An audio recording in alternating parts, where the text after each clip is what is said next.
pemerintahan Prabowo Gibran kita sudah dengarkan bersama, ada 109 menteri dan wakil menteri dalam Kabinet Merah Putih Prabowo Gibran 2024-2029. Tadi ada 53 menteri yang akan dilantik besok pukul 10 pagi dan ada 56 wakil menteri yang akan dilantik besok sore. Saya ke Mas Burhan lagi. Mas Burhan, 109 artinya yang mengisi totalnya jumlah kabinet.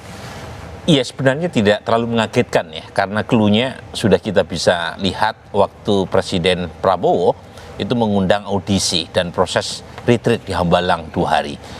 Tetapi kabar baik yang saya bisa rasakan sekarang adalah PD Perjuangan dan Nasdem itu kadernya tidak masuk di dalam kabinet Presiden Prabowo. Itu kabar baik, karena sebelumnya ada indikasi kuat semua kekuatan partai politik di parlemen diangkut ke dalam.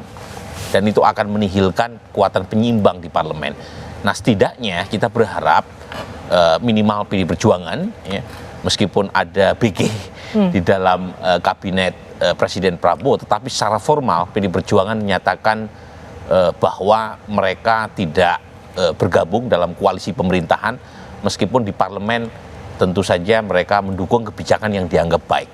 Jadi ini positif, termasuk Nasdem. Nasdem juga menurut saya positif. Setidaknya kita bisa berharap kalau ada kecewaan atau ketidakpuasan itu ada saluran formal di parlemen, sebab kalau semua kekuatan berada di dalam itu, pertama mekanisme checks and balance itu sulit untuk bisa kita pastikan.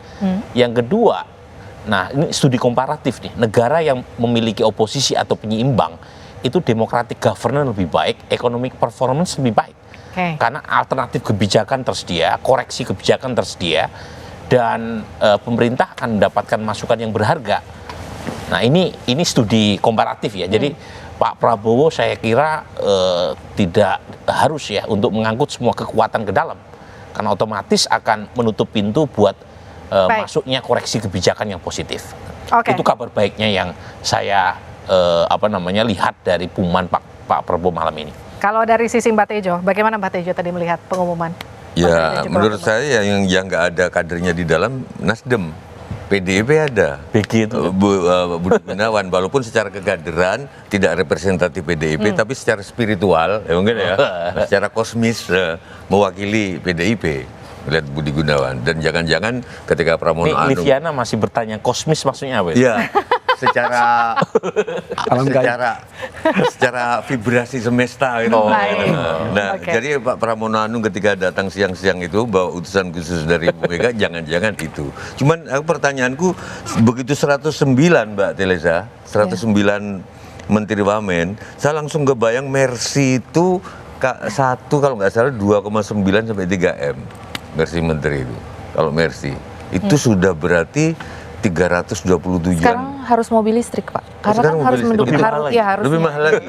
Berarti berapa? Terus di dalam teori evolusi kalau kita baca antropologi, bukan yang gemoy yang langgeng, tapi justru yang gesit, yang kecil. Makanya itu Livi, mamut, gajah yang gede itu, terus dinosaurus punah tapi nyamuk nggak punah. Aku takutnya ini kegedean kayak kabinet dinosaurus yang malah geraknya. Aku takutnya padahal kita menghadapi mungkin ancaman perang Pasifik, laut kita berat untuk dapat perizinan aja berapa pintu nanti.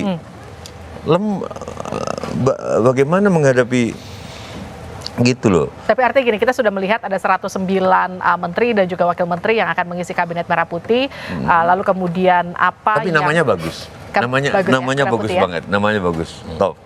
Namanya bagus. Dan itu mengingatkan koalisi Merah Putih Pak Prabowo 2014. Iya, dan mengingatkan juga Presiden ke-8 jadi PS8.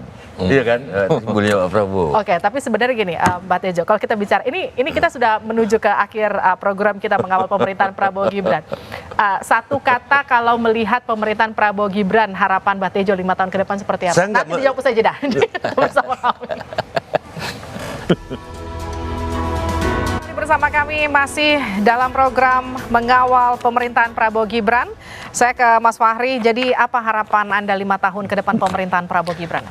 Iya, jadi mandat konstitusional yang sudah diberikan oleh rakyat kepada Pak Prabowo Kemudian tadi seperti yang kita saksikan, seluruh rangkaian konstitusional juga sudah selesai, ya, mulai dari pelantikan presiden sampai dengan insya Allah besok pagi dan siang, ya, pelantikan menteri dan wakil menteri. Dengan demikian saya kira argo kekuasaan mulai berputar, mulai berjalan dari besok, ya, mulai hari ini sebenarnya, karena malam ini kan Pak Prabowo sudah menerima kunjungan tamu-tamu negara sahabat, gitu ya. Dengan demikian kasihlah kesempatan untuk Pak Prabowo bisa merealisir seluruh janji-janjinya, seluruh komitmen politik maupun komitmen moral dengan masyarakat. Ya, ada transaksi moral dengan masyarakat, saya kira kasihlah kesempatan yang baik. Dan tentunya kita akan satu harapan yang besar juga bahwa kabinet yang akan dibentuk besok ini betul-betul bisa mengawal dan bisa mengeksekusi seluruh impian daripada masyarakat dan bangsa Indonesia. Saya kira demikian. Terima kasih. Saya ke Mas Burhan. Iya, saya ingin mengutip Mario Cuomo, ya, Gubernur New York, ketika mengatakan you campaign in poetry, you govern in prose. Wow.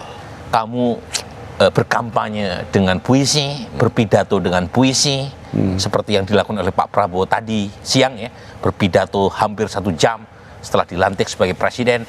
Tapi ketika mandat sudah diberikan, Pak Prabowo memerintah dengan prosa, dan di situ mulai muncul komplikasi politik, komplikasi birokrasi, komplikasi anggaran, komplikasi banyak hal yang harus dituntaskan bukan dengan janji, tetapi dengan bukti konkret.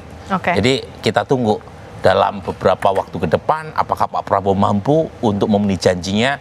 Kita berdoa beliau mampu, dan karenanya kita support, tetapi sekaligus kita kawal, seperti tema Kompas TV, ya, mengawal pemerintahan Prabowo Gibran. Terima kasih Mas Burhan. Mbak Telisa silakan. Ya, setuju dengan Prof. Burhanuddin dan Pak Fahmi, ya. Tentu kita semua mendukung sebagai warga negara, tapi dalam jangka pendek tolong diselamatkan juga bagaimana kepada para investor, ya, membaca agar bahwa dengan lebih banyak kementerian ini nggak jadi nanti beban baru untuk Indonesia, tapi malah memang lebih baik momentum bagi Indonesia dalam jangka menengah panjang untuk keluar dari middle income trap, untuk lebih masyarakat yang sejahtera. Jadi market ini segera harus disecure juga karena ada rupiah dan lain sebagainya, bahwa mereka membaca, investor, ya, terutama membaca bahwa oh ini kabinetnya seperti ini, apakah akan membebani negara, itu harus segera dikomunikasikan bahwa tidak matter size-nya. Yang penting ada pembenahan institusinya di situ, ya, walaupun tadi dikatakan terlalu besar atau bagaimana, tapi kita yakinkan institusi ini memang bisa berjalan dengan baik, karena institution matters menurut Darren Acemoglu.